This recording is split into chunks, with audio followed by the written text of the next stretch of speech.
चलो, so good evening, sorry good morning all of you. Basically हम wave का discussion कर रहे हैं फ्रॉम लास्ट 3 to 4 डेज। आज हम उसी से रिलेटेड नेक्स्ट पॉइंट डिस्कस करेंगे, जिसमें हमारा डिस्कशन होगा limited up to sound wave only. अब तक जो डिस्कशन चल रहा था वो वेव से रिलेटेड चल रहा था, और वेव से रिलेटेड हमने देखा कि वेव मतलब क्या है, एक ऑसिलेटरी डिस्टर्बेंस है जिसमें से एनर्जी प्रोपागेट होती है from source to the receiver. Energy क्या होती है, प्रोपागेट होती है from source to the receiver, उसको बोला जाता है वेव। अब ये वेव के हमने बेसिकली दो टाइप देखे थे, एक इलेक्ट्रोमैग्नेटिक वेव, दूसरा मैकेनिकल वेव। इलेक्ट्रोमैग्नेटिक वेव मतलब ऐसा वेव जिसको मीडियम में से प्रोपागेट होने के लिए किसी मीडियम की रिक्वायरमेंट ही नहीं है। लेकिन इस टाइप का वेव हम इस सेक्शन में, इस स्टैंडर्ड में 11th एनसीईआरटी के पार्ट 2 के इस एनसीईआरटी की बुक में नहीं पढ़ने वाले। उसके लिए हमने क्या किया है, 12th एनसीईआरटी के पार्ट फर्स्ट में लास्ट वाला एक अलग से टॉपिक बना दिया है, इलेक्ट्रोमैग्नेटिक वेव। तो यहाँ पे उसको डिफाइन करके हम उसका डिस्कशन खत्म कर देते हैं कि the wave which do not require any material medium for its propagation. But उसके अगेंस्ट यहाँ पे जो वेव हम डिस्कस कर रहे हैं वो है मैकेनिकल वेव। मैकेनिकल वेव मतलब क्या, ऐसा वेव कि जिसको ट्रैवल करने के लिए मटेरियल मीडियम की रिक्वायरमेंट होती है, ठीक है। और उसके एग्जांपल्स, उसके टाइप्स हमने देखे थे कि कुछ लॉन्जिट्यूडनल वेव है, कुछ ट्रांसवर्स वेव है, कुछ प्रोग्रेसिव वेव्स है, कुछ स्टेशनरी वेव है। तो ये सारे एग्जांपल्स थे रिलेटेड टू मैकेनिकल वेव्स। फिर उसमें हमने ट्रांसवर्स वेव क्या होता है, उसकी बेसिक टर्मिनोलॉजी क्या है, लॉन्जिट्यूडनल वेव क्या है, वो कैसे प्रोपागेट होता है, प्रोग्रेसिव वेव में क्या क्या कंसेप्ट हमें पढ़नी है, स्टेशनरी वेव में हम क्या क्या पढ़ते हैं, ये सारी बातें हमारी डिस्कस करके हो चुकी है। तो हम आज क्या करने वाले, बेसिकली ये साउंड वेव के बारे में डिस्कस करने वाले हैं, ठीक है। तो ये साउंड वेव मतलब है क्या, तो बेसिकली साउंड वेव मतलब है it's a type of mechanical wave. It's a type of mechanical wave, यानी कि इसको मीडियम में से प्रोपागेट होने के लिए मटेरियल मीडियम रिक्वायरमेंट होगी। एंड इसका प्रोपागेशन का जो नेचर होता है साउंड का, वो होता है लॉन्जिट्यूडनल। लॉन्जिट्यूडनल, ठीक है। लॉन्जिट्यूडनल वेव की फॉर्म में ये साउंड क्या करता है, मटेरियल मीडियम से प्रोपागेट होता है, ठीक है। तो जैसे हमने देखा था कि फॉर ट्रांसवर्स वेव, जैसे हमने देखा था कि फॉर ट्रांसवर्स वेव जो स्ट्रिंग के ऊपर फॉर्म होता है उसकी वेलोसिटी होती है v equals to root of T by M. और यहाँ पे हमने टी को बोला था as a tension and M को बोला था एज ए मास पर यूनिट लेंथ, ठीक है ना। स्ट्रिंग की वाइब्रेशन की केस हम जब स्टडी कर रहे थे तब हम ये फॉर्मूला जो ऑलरेडी पढ़ चुके हैं। उसी तरह से अगर हमें साउंड वेव के बारे में स्पीड चाहिए तो फॉर साउंड वेव, ठीक है, जो एक्चुअल में कौन होता है, लॉन्जिट्यूडनल वेव, ठीक है। उसी तरह से साउंड वेव या फिर लॉन्जिट्यूडनल वेव के लिए जो स्पीड होती है थ्रू द गिवन मीडियम, उसके लिए फॉर्मूला होता है v is equals to e upon rho. Velocity of sound wave is given by v is equals to e upon rho. और यहाँ पे जो e आपको दिख रहा है इसको बोला जाता है as a modulus of elasticity. Modulus of elasticity मतलब यहाँ पे वेव के बाद में हमारा जो नेक्स्ट सेक्शन आने वाला है प्रॉपर्टीज ऑफ मटेरियल, उसमें हम ये सारी बातें डिस्कस करने वाले हैं, मॉड्यूलस ऑफ इलास्टिसिटी। तो ये तब तक बस उस टॉपिक के आने तक ये वर्ड जो है वो एज इट इज रिमेंबर करो, वहां पे नेक्स्ट टॉपिक में आपको सारी कंसेप्ट फिर से क्लियर हो जाएगी कि मॉड्यूलस ऑफ इलास्टिसिटी मतलब क्या होता है। एंड यहाँ पे जो रो दिख रहा है, इस रो का मतलब होता है डेंसिटी ऑफ द मीडियम। जिस मीडियम में से वेव प्रोपागेट होता है उस मीडियम की ये बनती है डेंसिटी, ठीक है। तो ये हो गया बेसिक इंट्रोडक्शन और basic differentiation between velocity of एक ट्रांसवर्स वेव, दूसरी लॉन्जिट्यूडनल वेव। अब तक का हमारा जो भी डिस्कशन था वो रिलेटेड टू ट्रांसवर्स वेव था, फिर वो प्रोग्रेसिव हो या फिर स्टेशनरी हो। अभी हम क्या करेंगे, इस टाइप के मतलब लॉन्जिट्यूडनल का एक स्पेशल एग्जांपल है साउंड वेव, मतलब जो हम बोलते हैं एंड मीडियम में से प्रोपागेट होता है उस टाइप के वेव के बारे में थोड़ा डिस्कशन करना है। और उसके लिए हमें इंफॉर्मेशन मिल गई कि ये साउंड वेव की जो वेलोसिटी होती है through the given medium, it is given by v is equals to root of e upon rho, where e is the modulus of elasticity and rho is the density of the medium, ठीक है। अब ये basic condition है। और देखो कि basically sound wave जो है वो क्या होता है और कैसे प्रोड्यूस होता है, एकदम सिंपल फिनोमिनन है कि कोई भी अगर इंस्ट्रूमेंट है वो अगर वाइब्रेशन परफॉर्म कर रहा है तो उसके वाइब्रेशन से क्या होता है, सराउंडिंग के स्पेस में जो वेव जनरेट होता है उसको अपन साउंड वेव बोलते हैं। मतलब कैसे होता है, फॉर एग्जांपल एक ट्यूनिंग फोर्क आपको दिया है, ट्यूनिंग फोर्क मतलब इस तरह की एक अरेंजमेंट होती है, ठीक है। ये ट्यूनिंग फोर्क इस तरह से स्टेशनरी पोजीशन में है, इसका मतलब इसके सराउंडिंग में जो भी एयर प्रेजेंट होगी वैसे यूनिफॉर्म रहेगी, ठीक है। लेकिन अगर इस ट्यूनिंग फोर्क को मैं किसी मतलब ऐसे हाथ में पकड़ के कहीं पे अगर उसको मतलब बम्बार्ड करूंगा और उसमें वाइब्रेशन सेट करूंगा, तो वाइब्रेशन सेट होंगे मतलब क्या होगा, ये ट्यूनिंग फोर्क के जो दो विंग्स है ये पास आएंगे अवे जाएंगे, पास आएंगे अवे जाएंगे। मतलब इसके मोड्स ऑफ वाइब्रेशन अगर हम देखेंगे तो फर्स्ट मोड में क्या करेगा, ये इस तरह से सेपरेट हो जाएगा। अब यहाँ पे क्या होगा, देखो ये जो दो विंग्स इसके दो पार्ट से वो अवे चले गए, मतलब यहाँ की जो एयर थी इसको ये कॉम्प्रेस करेगा।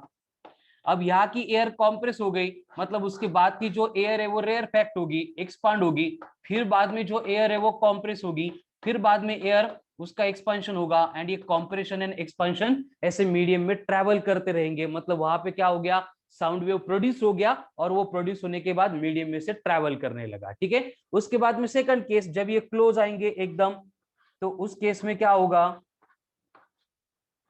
जो यहाँ पे कॉम्प्रेशन हुआ करता था वो एयर अवे, मतलब इसकी क्लोज आएगी, मतलब यहाँ पे एक्सपांशन हो जाएगा, फिर यहाँ पे कॉम्प्रेशन, फिर यहाँ पे एक्सपांशन, फिर यहाँ पे कॉम्प्रेशन। तो कोई भी म्यूजिकल इंस्ट्रूमेंट अगर है तो वो साउंड वेव को इसी फॉर्मेट में इसी तरह से प्रोड्यूस करता है, ठीक है। हम भी जब बोलते हैं स्टार्ट में हमने इसको इंट्रोड्यूस किया था, तो हमारा जो माउथ होता है उसमें एयर कॉलम है, तो क्या होता है उसमें, उस एयर कॉलम में जो हमारी टंग है बस वो अप एंड डाउन इतना मूव होती है, मतलब क्या करती है, इसी तरह से एयर को वाइब्रेट करती है, एंड एयर में वाइब्रेशन सेट हो गए, मतलब वो क्या करेगा, as a sound material medium में से प्रोपागेट होगा, ठीक है। तो अब ये साउंड वेव के बारे में सबसे इंपॉर्टेंट बातें हम यहाँ पे डिस्कस करने वाले हैं, ठीक है। तो इसमें फर्स्ट पॉइंट आता है न्यूटन का, Newton's formula to find speed of sound wave. मतलब speed of sound wave find करने के लिए ये न्यूटन ने कुछ तो एक्सप्लेनेशन दिया था, उसके बारे में हम यहाँ पे डिस्कस करने वाले, ठीक है। आइजैक न्यूटन मतलब वही हमारा न्यूटन है जो किसी भी टॉपिक में जाओ, किसी भी सब्जेक्ट में जाओ, इसको पढ़ना ही पड़ता है, ठीक है। तो ये सर आइजैक न्यूटन ने क्या बोला था, देखो कि व्हेन साउंड ट्रेवल्स और प्रोपागेट थ्रू द मीडियम, जब भी साउंड मीडियम में से प्रोपागेट होता है या फिर ट्रैवल करता है, तो वहां पे क्या हो रहा है, कॉम्प्रेशन हो रहा है, रेयरफैक्शन हो रहा है, ठीक है। यानी कि न्यूटन ने बोला था कि when wave travels through the medium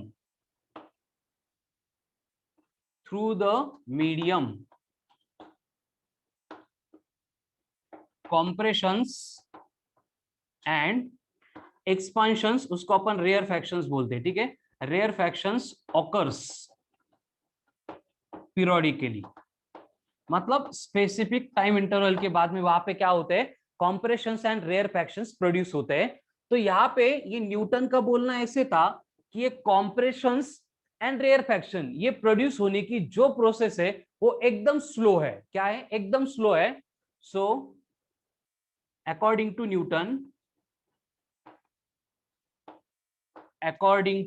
Newton the process of compression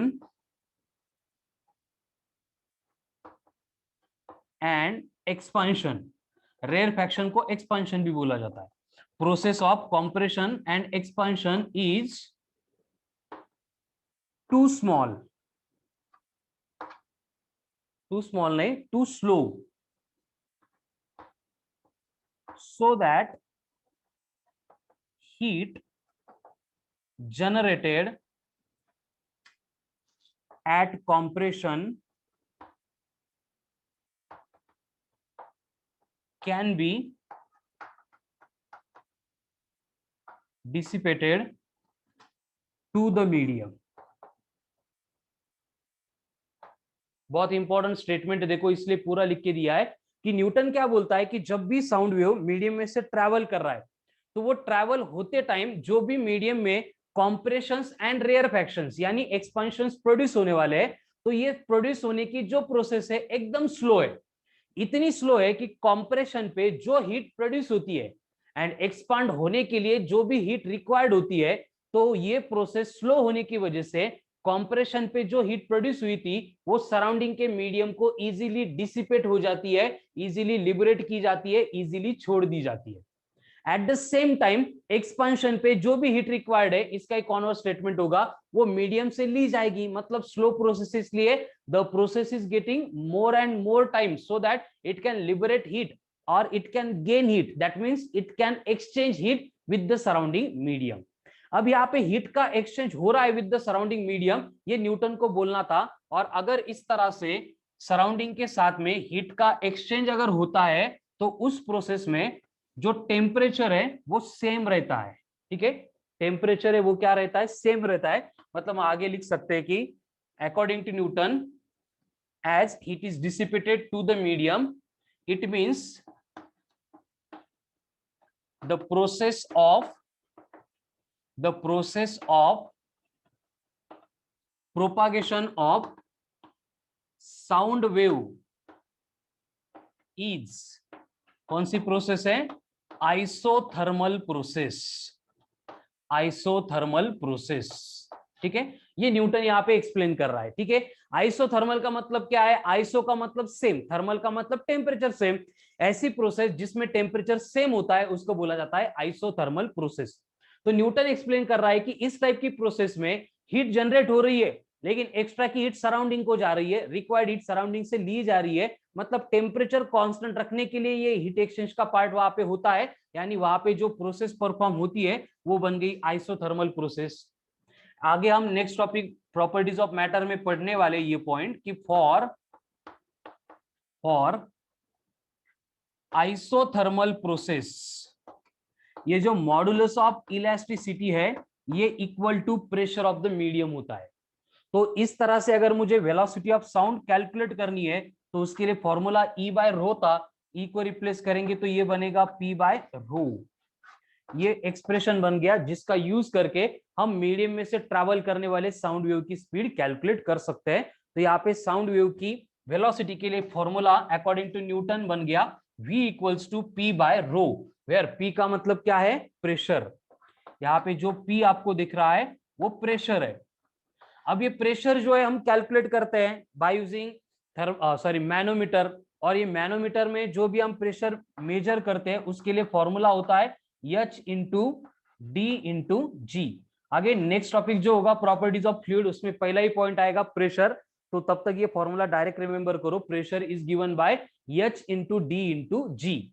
अब H का मतलब क्या होता है, हाइट ऑफ लिक्विड कॉलम, और हमें मालूम है कि नॉर्मल प्रेशर एंड टेम्परेचर पे ये होती है 1 एटमॉस्फेयर। 1 एटमॉस्फेयर पे इसकी हाइट होती है 0.76 मीटर ऑफ Hg मर्क्यूरी के लिए। उसके बाद में डेंसिटी, मर्क्यूरी के लिए डेंसिटी होती है 13600 kg पर मीटर का क्यूब। देन जी का मतलब एक्सेलरेशन ड्यू टू ग्रेविटी, जिसको अपन कंसीडर करते हैं एज ए 9.8 मीटर पर सेकंड का स्क्वायर। एंड यहाँ पे रो दिख रहा है, ये रो मतलब है डेंसिटी ऑफ एयर, रो मतलब है density of air, and air के लिए डेंसिटी होती है 1.293 kg पर मीटर का क्यूब। ठीक है, देखो यहाँ पे न्यूटन ने साउंड वेव की स्पीड कैलकुलेट करने के लिए जो एक्सप्लेनेशन दिया था उसको अपन यहाँ पे पढ़ रहे हैं। एकदम सिंपल, आज के डिस्कशन का पॉइंट ही हमारा वो था कि हमें आज साउंड वेव पढ़ना है। और साउंड वेव पढ़ने के लिए हमने देखा कि साउंड वेव जो है वो लॉन्जिट्यूडनल वेव के फॉर्म में मीडियम में से प्रोपागेट होता है, इसलिए उसकी मीडियम में से जो वेलोसिटी होती है वो बनेगी v equals to root of E by rho. Newton आता है और यहाँ पे एक्सप्लेन करता है कि जब भी लॉन्जिट्यूडनल वेव मीडियम में से प्रोपागेट होता है, मतलब वहां पे कॉम्प्रेशंस एंड रेयरफैक्शंस ऑकर होते हैं, तो जो कॉम्प्रेशन पे हीट डिसिपेट हो रही है वही हीट रेयरफैक्शन पे गेन कर रही है, मतलब एब्जॉर्ब हो रही है। एंड ये प्रोसेस ट्रिमेंडसली स्लो है, इसका मतलब कॉम्प्रेशन एंड रेयरफैक्शन पे जो हीट रिक्वायर्ड है या फिर एक्स्ट्रा की प्रोड्यूस होती है वो सराउंडिंग के साथ में एक्सचेंज हो रही है। एंड इस हीट के एक्सचेंज होने से वहां पे जो टेम्परेचर है वो कांस्टेंट होता है, इसलिए लिखा है कि for according to Newton sound wave का प्रोपागेशन आइसोथर्मल प्रोसेस है। एंड अगर ये आइसोथर्मल प्रोसेस है तो आइसोथर्मल प्रोसेस के लिए modulus of elasticity equal to pressure होता है, which is given by H into D into G. Pressure is given by H into D into G. ठीक है, तो यहाँ पे H का मतलब जो भी मर्क्यूरी मैनोमीटर होगा, उसकी लेवल राइज करेगी, उसकी हाइट बनेगी 0.76 मीटर। उसके बाद में डेंसिटी ऑफ मर्क्यूरी दी है 13600 केजी पर मीटर क्यूब। जी का मतलब acceleration due to gravity that is 9.8 metre पर सेकंड स्क्वायर। एंड रो का मतलब जिस एयर में से ये साउंड वेव ट्रैवल कर रहा है, ऐसे हम एज्यूम कर रहे हैं, उस एयर की डेंसिटी दैट इज 1.293 केजी पर मीटर का क्यूब। ठीक है, तो ये सारा न्यूटन का एक्सप्लेनेशन था about sound wave and propagation of sound wave. ठीक है, चलो क्लियर है यहां तक? 9.9। तो ये वेलोसिटी आती है 279.9 मीटर पर सेकंड। ये हो गया अकॉर्डिंग टू न्यूटन। जो बातें न्यूटन ने बोली थी उसके अकॉर्डिंग हमें ये वेलोसिटी मिल गई। लेकिन प्रॉब्लम क्या हुआ, देखो कि जो स्पीड हमने कैलकुलेट की है, डिटेक्ट की है साउंड की, वो है 332 मीटर पर सेकंड। मतलब प्रैक्टिकली साउंड कितनी है, साउंड की स्पीड कितनी है, 332 मीटर पर second. And according to Newton ये कितनी मिली है, 279.9 मीटर पर सेकंड। यानी कि यहाँ पे ऑलमोस्ट 16% का एरर आ रहा था, 16% का एरर आ रहा था अकॉर्डिंग टू न्यूटन की थ्योरी।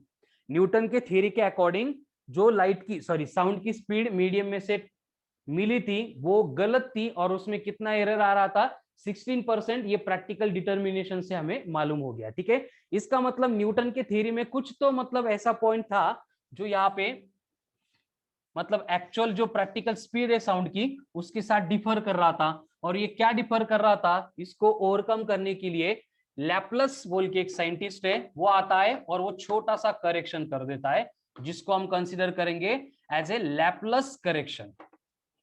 और लैप्लस एक्सप्लेन करता है कि जो न्यूटन ने बोला था कि जब भी मीडियम में से वेव ट्रैवल कर रहा है तो वहां पे जो कॉम्प्रेशंस एंड रेयर फैक्शंस होते हैं, जो कॉम्प्रेशंस एंड रेयर फैक्शंस होते हैं, वो process according to Newton slow होती है, और स्लो होने की वजह से वो आइसोथर्मल बनती है।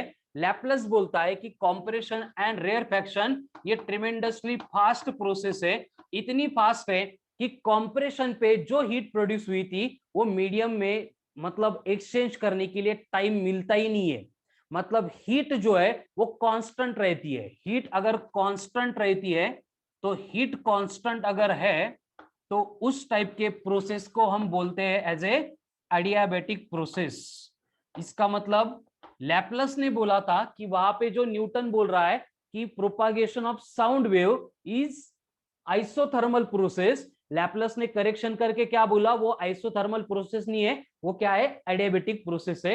एंड इस एडियाबैटिक प्रोसेस में जो मॉडुलस ऑफ इलास्टिसिटी होता है वो बनता है E is equals to gamma into P. और यहाँ पे जो गामा दिख रहा है, इस गामा को बोला जाता है adiabatic constant, adiabatic constant. And ये एडियाबैटिक कांस्टेंट एयर के लिए होता है 1.41। एडियाबैटिक कांस्टेंट एयर के लिए कितना होता है, 1.41।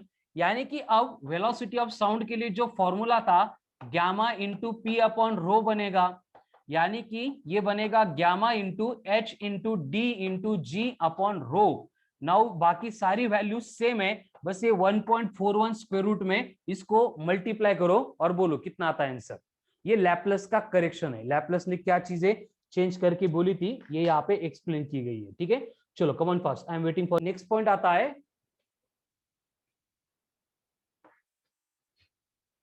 Energy density, energy density of wave. अब देखो ये फिर से इसके ऊपर न्यूमेरिकल्स नहीं आएंगे, आए तो थ्योरी क्वेश्चंस, आते ही नहीं है लेकिन आए तो थ्योरी क्वेश्चंस आएंगे, वो मॉडल में भी दिया है और यहाँ पे भी मैं एक्सप्लेन कर रहा हूँ। ठीक है, तो energy density of the wave क्या होगा, वही एसएचएम वाली बात। हमें मालूम है कि in case of SHM simple harmonic motion में हमने देखा था कि टोटल एनर्जी कितनी होती है, 1/2 into M into omega square into A square, half के ए स्क्वायर या फिर half of M into omega square into A square. ये वेव मतलब एसएचएम परफॉर्म करने वाले पार्टिकल की टोटल एनर्जी होती है। हमें एनर्जी के साथ में कौन चाहिए, डेंसिटी चाहिए एनर्जी की। अब एनर्जी की डेंसिटी मतलब क्या होता है, एनर्जी का डेंसिटी का पार्ट होता है एनर्जी अपॉन वॉल्यूम। अब एनर्जी अपॉन वॉल्यूम मतलब यहाँ पे क्या होगा, ये बनेगा 1/2 into mass upon volume into omega square into A square, but mass upon volume को हम कंसिडर करते हैं एज ए डेंसिटी, तो ये बनेगा 1/2 into rho into omega square into A square, ये बन गई गिवन वेव की एनर्जी डेंसिटी जो मीडियम में से प्रोपागेट होगा। ठीक है, एनर्जी डेंसिटी। इसमें m का मतलब मास था, डेंसिटी का मतलब मास पर यूनिट वॉल्यूम है। ठीक है, एंड ओमेगा का मतलब एंगुलर फ्रीक्वेंसी है, ए का मतलब एम्पलीट्यूड है। जो एसएचएम का एम्पलीट्यूड होगा वो यहाँ पे कंसीडर किया है। ठीक है, देखो एसएचएम वाली बात की है, नया कुछ भी नहीं है क्लियर?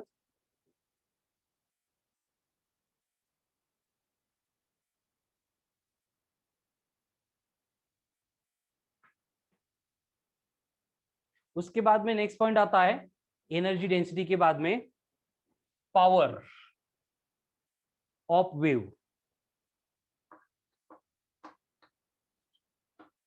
पावर ऑफ वेव, और ये पावर ऑफ वेव मतलब क्या होता है? Energy crossing per unit area per unit time.